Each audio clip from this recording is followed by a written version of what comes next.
It's time for Bottom of the Bargain Bin with Kevin Hart. Welcome back to another episode of Bottom of the Bargain Bin. Boy, do I have a winner today. I don't know what you think you know about Attila the Hun, but forget it. Mulan. It's a documentary compared to this. Just take a look at the artwork. This movie cost $1, and it's maybe the best dollar you will ever spend. The Huns, as they were called, were led by a man named Attila.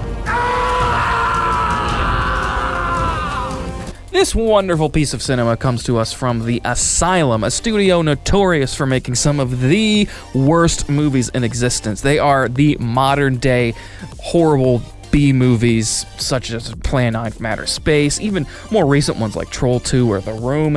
ASYLUM just cranks these movies out, and they're usually mockbusters, sort of movies that ride off of the success and the imagery of a popular movie and going as far as they can to rip it off without actually ripping it off. So you look at something like Transmorphers, Android Cop, Alan Quartermain, and the Temple of Skulls. That's just lazy. But this one, as far as I can tell, isn't really related to any other existing property.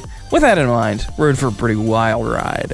So for a history lesson, and that's a history lesson according to this movie, Attila and his sons drink blood out of the staff of Moses to become superhuman. This staff is then split into 3 pieces and scattered throughout the world, only to be discovered 1,500 years later by the U.S. military, which brings us to the beginning of the story. Well, hold on a second, that's not how it happened?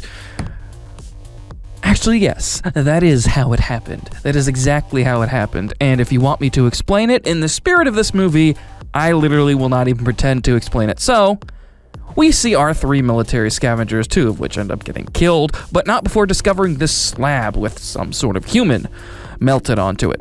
You know what it says? What? Get the f*** out of here. No, I think it says, sleep is an illusion, death is a dream. On the way back, someone eating an apple accidentally spills blood on it. Oh, sure, that's not a big deal.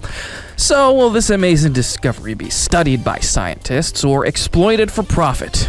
Don't worry, big old military man will tell you before you can even draw your own conclusions. Scholars and scientists, disgraced archaeologists. When are you going to learn that the military's job is profit and war, and science, that's somebody else's luxury? Our main man confronts him about this and tells him the same thing, but a little more on the nose. Oh, Gahan, he's in a rat hole somewhere.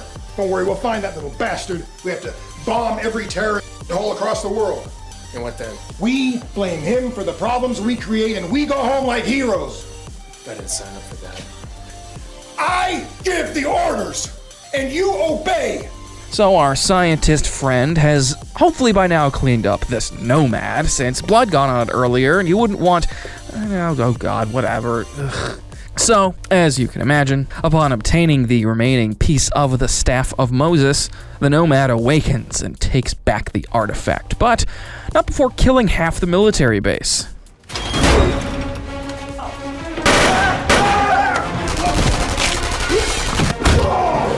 So our main man, his name is Vito, by the way, has to lead a motley crew of military movie cliches on a reconnaissance mission for the piece of the staff. When he's called to do this, he is suffering from PTSD in his room. The movie doesn't really know how it wants to treat this because it starts out pretty intense, and honestly, the actor playing Vito gives a really good performance. But this movie kind of treats it like a joke right afterwards, and the 2 people come to get him. Captain!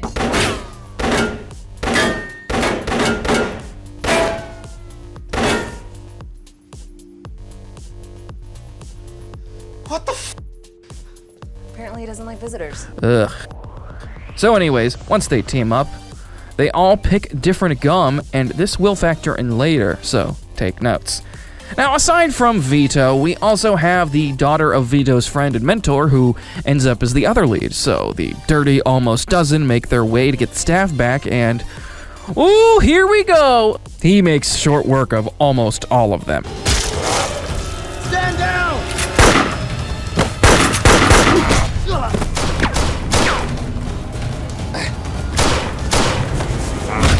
However, aside from our attractive two leads, this guy can actually hold his own against the Nomad.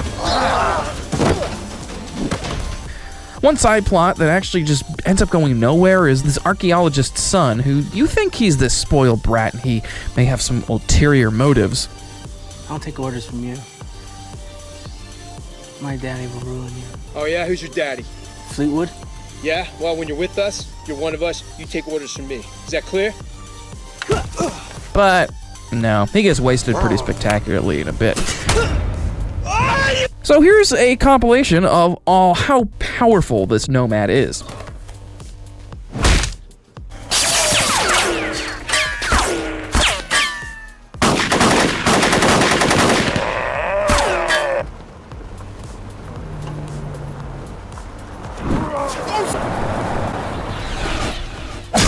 After all that, they pin him to a tree with this car.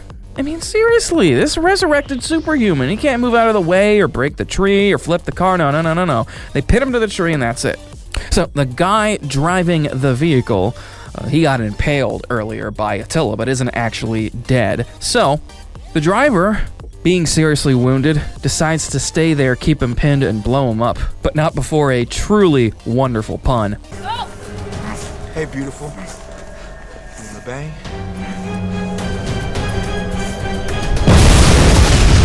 That is, unfortunately, not the end of the movie. Hey, remember the guy who actually could hold his own against Attila? Yeah, he was injured, so he stops to catch his breath. I just want you to know that I'm proud to be on your team, and I got your back. But oh no. Quickly just literally sucker punches this guy and kills him. Surprise, surprise, he survived the explosion. So our two heroes run to the rendezvous point, and for about 2 minutes, the worst recreation of the Terminator ensues.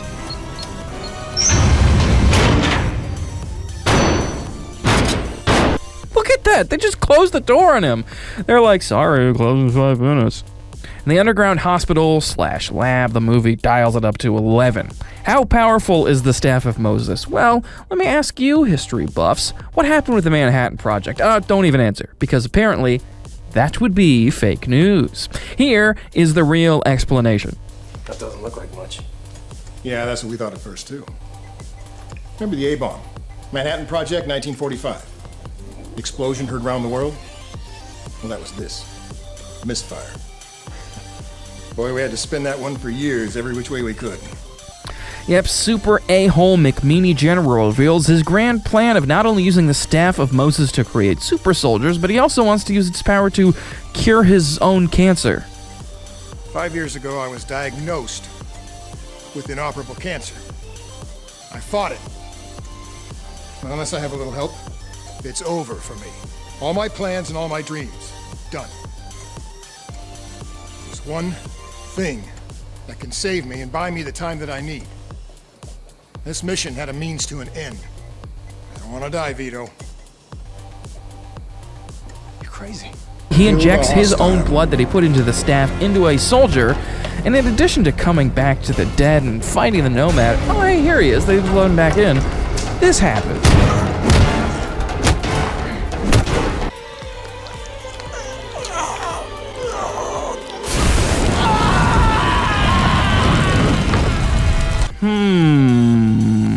I wonder, where have I seen that before? It's probably just coincidence. So as it turns out, the Nomad is actually one of Attila's sons. More like Attila the son. After the archaeologist plants a bomb on the son, somewhat of an insurance policy, the general drinks the blood from the staff and transforms into a man wearing a skull mask. That is, I think, supposed to be the real Attila. The father and son duke it out while our heroes escape. The base explodes behind them, and all is well. And you remember that gum-picking part earlier? But now it comes full circle. So what kind of gum did you choose? I didn't. No. I'm more of a chocolate guy.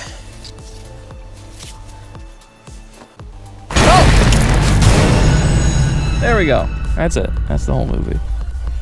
Okay, so yes, this is an awful movie, but I love it.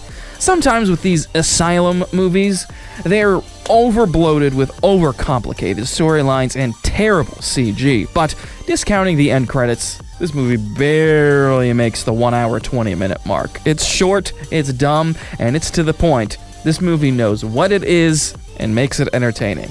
And the worst thing a movie can be is boring, and let me tell you, as poorly written, made, acted this movie is, it's beyond entertaining. If you have $1 to spare, I would highly recommend you watch this for a couple of laughs.